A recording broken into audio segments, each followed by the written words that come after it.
샬롬 샬롬 샬롬 샬롬. 하나님 사랑합니다. 여러분 주 안에서 사랑합니다. 이름이 11장 말씀이죠. 예, 전체 23절까지 내용 중에서 17절 말씀 보니 바알에게 분향함으로 나의 노여움을 일으킨 이스라엘 집과 유다 집의 악으로 말미암아 그를 심은 만군의 야훼께서 그에게 재앙을 선언하셨느니라. 재앙을 선언하셨다라고 말씀하죠. 예, 우리가 생각해보면 구약과 신약, 예, 신약의 믿음은 바로 된 것이고, 예, 구약의 율법, 이것은 잘못된 것이다 이렇게 생각하기가 쉽습니다. 예, 그것은 조금 우리가 깊이 생각해 보아야 할 필요가 있는데, 예, 좀 더 자세하게 구약과 신약에 대해서 함께 살펴보도록 합니다. 구약의 신약을 대표하는 언약입니다. 커버넌트라고 하죠. 아주 깨어지지 않은 강력한 계약이다 이런 뜻을 갖고 있어요. 계약. 오늘날 우리 사회에서 언약을 맺었다는 말이 많이 들립니다. 절대 깨지지 않는, 깨어져서는 안 되는 강한 약속, 그것을 계약이다 이렇게 하죠. 우리가 계약한다, 흔하게 쉽게, 예, 집을 계약할 때 계약한다. 제가 그걸 사겠습니다. 아니면 어느 기간 동안 빌려서 쓰겠습니다. 이럴 때 계약을 하죠.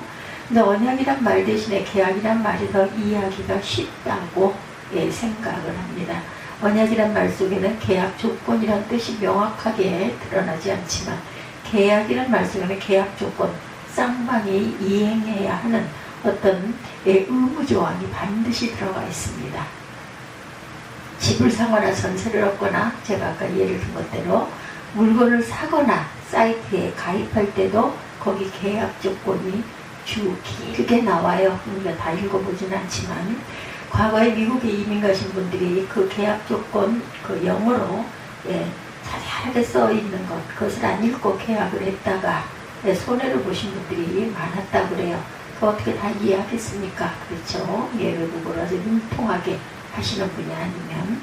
계약 조건 없는 계약은 계약이 아니다. 계약에는 반드시 조건이 있죠.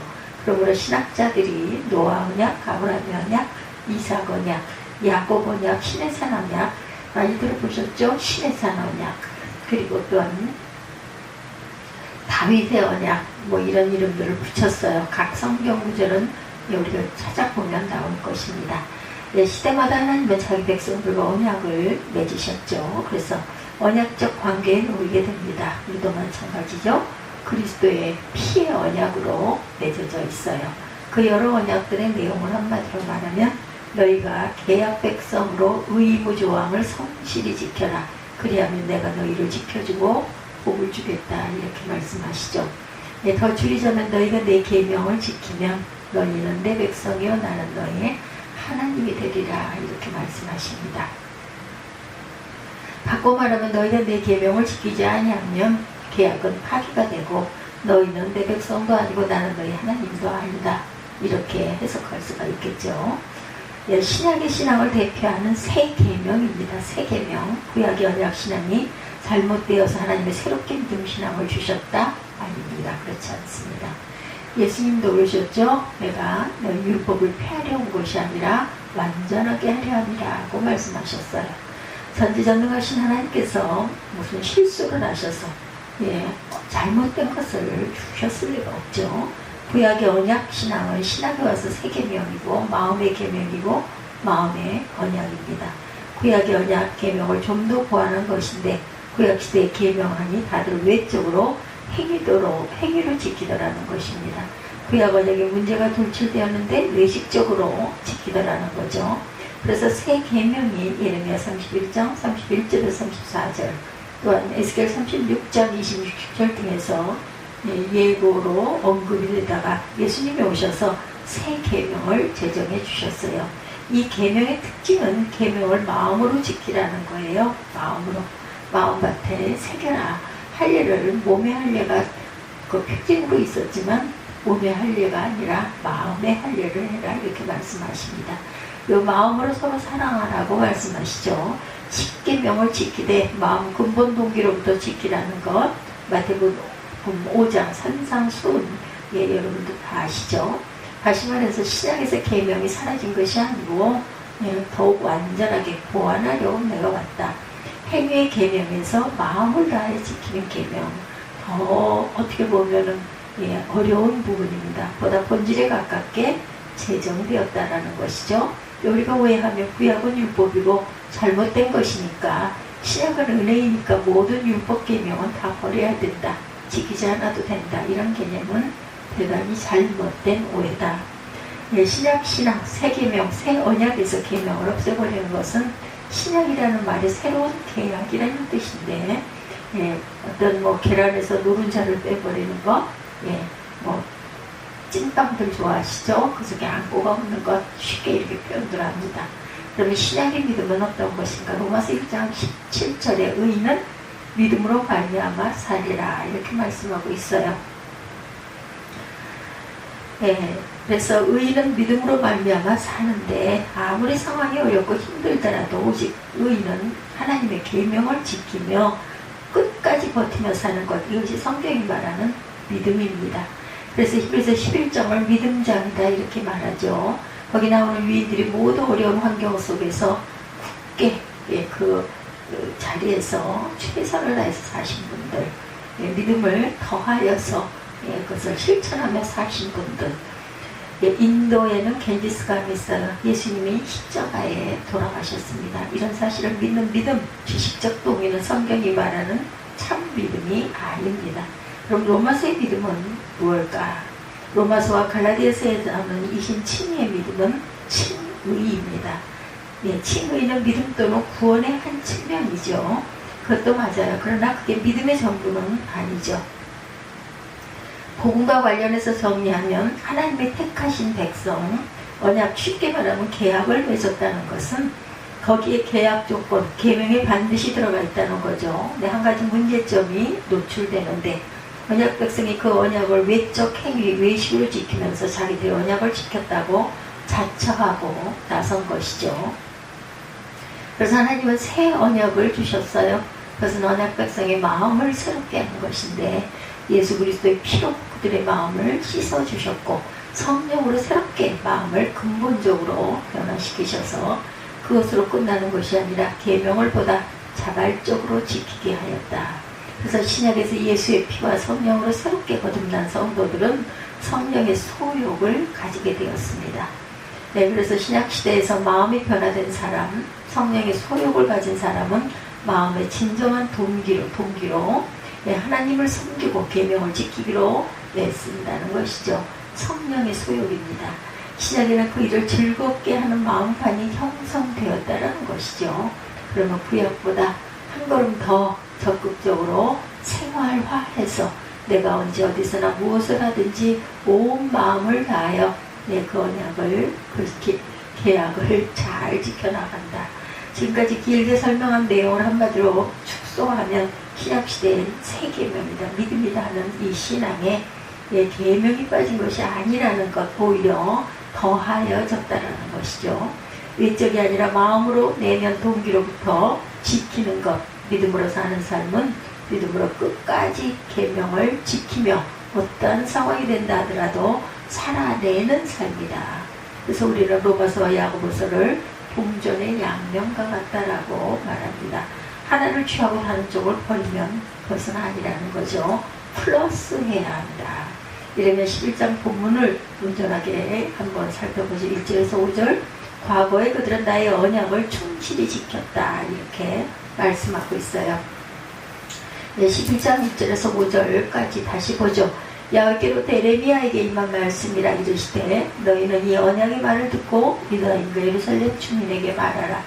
그들에게 이르기를 이스라엘의 하나님 야훼께서 이와 같이 말씀하시되 이 언약의 말을 따르지 않는 자는 저주를 받을 것입니다. 이 언약은 내가 너희 조상들을 쇠풀무 애국 땅에서 이끌어내던 날에 그들에게 명령한 것이야. 곧 내가 이르기를 너희는 내 목소리를 순종하고 나의 모든 명령을 따라 행하라. 그리하면 너희는 내 백성이 되겠고 나는 너희의 하나님이 되리라. 내가 또 너희 조상들에게 한 맹세는 그들에게 젖과 꿀이 흐르는 땅을 주리라 한 언약을 이루리라 한 것인데 오늘이 그것을 증언하느니라 하라 하시기로 내가 대답하여 이르되 아멘 야훼여 하였노라. 이렇게 답하고 있어요. 아멘, 믿습니다. 예, 그러하겠습니다. 이러한 뜻이죠. 하나님을 섬기고 계명을 지키기로 약속을 한 거죠.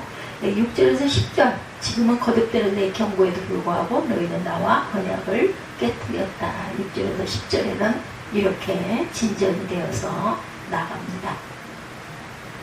야훼께서 내게 이르시되 너는 이 모든 말로 유다 성읍들과 예루살렘 거리에서 선포하여 이르기를 너희는 이 언약의 말을 듣고 지켜라.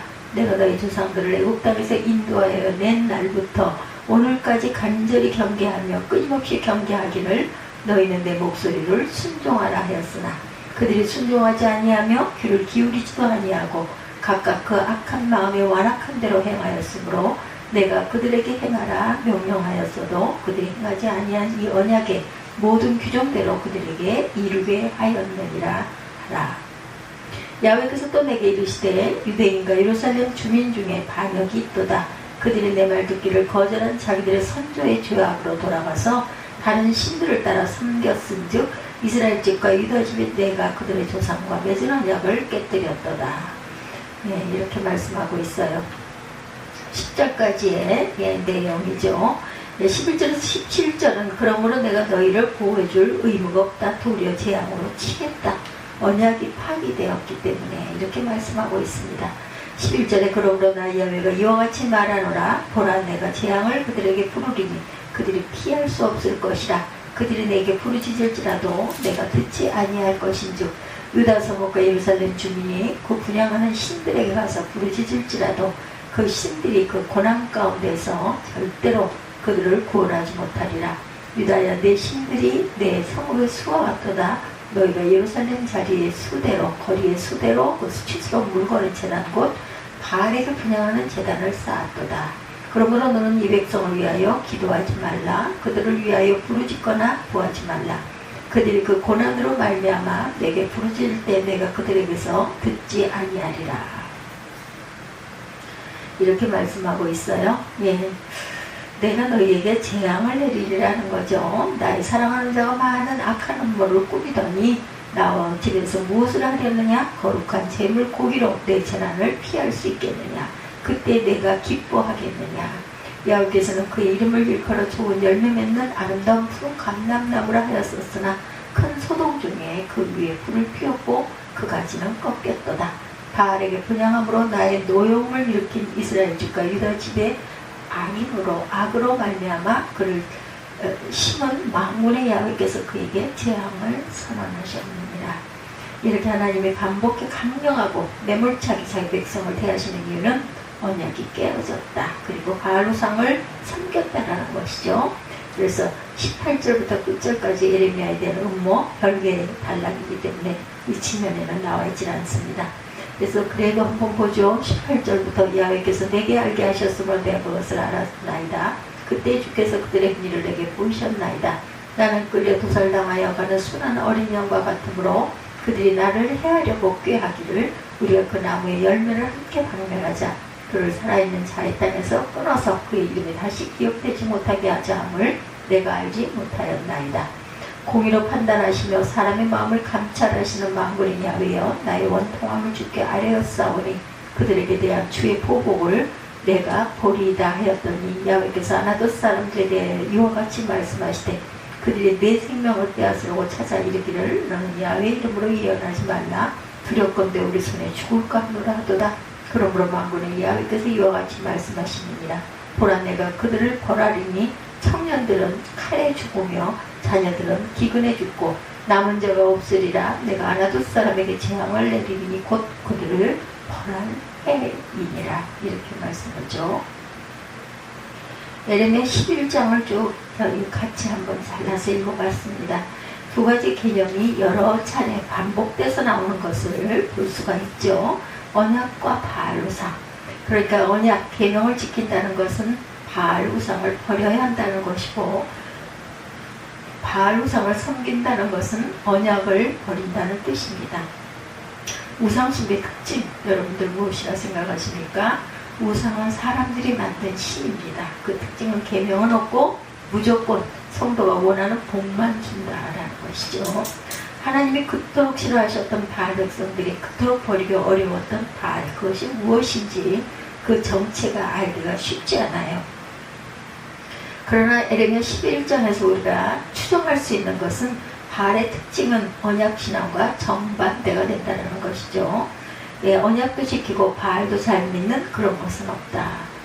언약을 지키는 것은 바알을 버리는 것이라는 겁니다. 오늘날의 많은 다른 종교들이 바알주의죠. 왜냐하면 그 속에 인격적 계명이 없기 때문입니다. 예, 좋은 게 좋지, 다 옳은 것이다, 다 좋다, 다 내가 그것을 포용하겠다, 이렇게 나가죠. 정상적 결혼관계는 인격적 언약 계약이 있는데 그것은 서로에게만 충실하겠다는 거죠. 결혼을 한다는 것은. 그러나 비정상적인 관계, 비정상적인 관계는 그런 인격적 계약 관계가 없습니다. 기독교인 만큼 성경을 가까이 하는 종교도 없어요. 회개도 코란을 가까이 한다 하지만 코란의 극히 일부분만 암송합니다. 불교가 불경을 가까이 한다 하지만 불경의 범위가 어디까지며 불교 신도들이 집에서 날마다 불경을 읽는 분들 별로 없을 것입니다. 그래서 에레미야 11장은 언약이 깨어졌다 이렇게 말씀하고 있어요. 그 이유는 그들이 바알을 섬겼다는 것이죠. 여기서 바알신앙과 바알신앙의 대조점, 언약신앙과 바알신앙의 대조점을 보면 참신앙은 언약신앙, 계약신앙은 계명신앙이다. 바알신앙에는 계명이 없습니다. 바알과 성도의 인격적 계약은 없어요. 바알의 십계명 이런 거 없습니다. 그저 무조건 섬겨라인 거죠. 에레미야 당시에 번제를 드리면서도 바알 우상을 동시에 섬겼다고 나와요. 짐승을 잡아 번제 제사를 드리면 벌을 피할 수 있다고 생각을 합니다. 11장 15절에 증거하고 있습니다. 나의 사랑하는 자가 많은 악한 음모를 꾸미더니 나의 집에서 무엇을 하려느냐? 거룩한 제물 고기로 내 재난을 피할 수 있겠느냐? 그때 내가 기뻐하겠느냐? 이렇게 말씀하고 있죠. 바알 신당이 유다의 성읍 가운데 없는 곳이 없이 다 있었다라는 거예요. 그것은 하나님을 섬긴 것이 아니라는 거예요. 언약은 깨진 것입니다. 번제를 드리고 있더라도 이것은 하나님께 드리는 게 아니라 우상에게, 바알에게 드리는 제사였다. 오늘날 우리도 하나님을 믿는 가운데 바알 우상에 빠질 수 있다는 것, 오늘날 우리도 바알 우상으로 빠질 수 있는 것은 언약 계명은 계명신앙이다. 믿음신앙에서 계명을 교묘하게 빼버린 것이죠. 계명을 그것도 자기 마음으로 지키지 않는 것, 그것은 하나님과 나와의 언약이 깨어지는 것이다. 그러면 참 믿음이 아니죠. 믿음이 없는 것이 됩니다. 언약을 지키지 않고 무조건 하나님께 빌며 달라고 하는 것, 그것은 믿음이 아니라 바알 우상을 숭배하는 것이다. 아무리 교회 와서 예배를 드린다 하더라도 믿음으로 구원을 받는다, 이런 신학을 아예 모른다고 생각을 하고 한번 백지 상태에서 신구약 성경을 끝까지 읽어본다면 이신칭의의 신학이 생긴 것은 중세 교회가 워낙 교회에 온전하지 못했기 때문에 구원을 못 받았다는 것으로 겁을 주니, 마틴 루터가 성도는 믿음으로 구원받지 로마 교회가 구원을 주는 것은 아니다. 사제가 고해성사로 죄를 사해주는 것은 아니다라고 반박문을 붙인 것이죠. 95개 조항을. 이신칭의의 신학은 올바르고 정말 필요한 것이지만 오늘날 그로 인해 폐해도 적지 않습니다. 그것을 오해해서 신자들이 계명을 저버리기 때문이죠. 루터도 부랴부랴 그런 오해를 부추기기 위해서 바로잡는 책을 쓰기도 했어요. 만약에 그 초대교회의 그 정경 제정자들이 믿음이 중요하고 계명은 불필요하다라고 생각을 했더라면 지금 66권의 성경에서 구약은 대부분 다 빠지고 신약성경만 정경으로 채택을 했을 것입니다.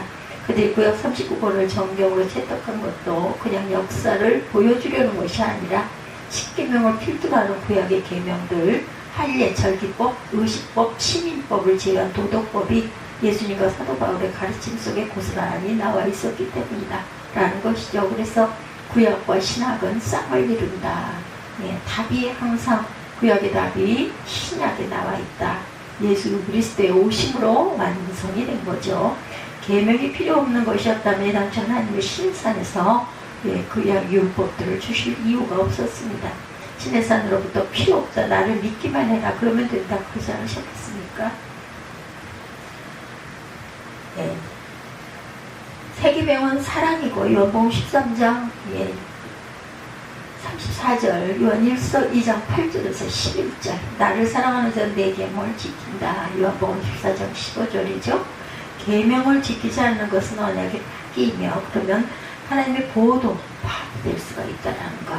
계명을 지키되 형식적으로 지키는 것이 아니라 온 마음으로 온전하게 지켜라, 이런 뜻을 갖고 있다는 것.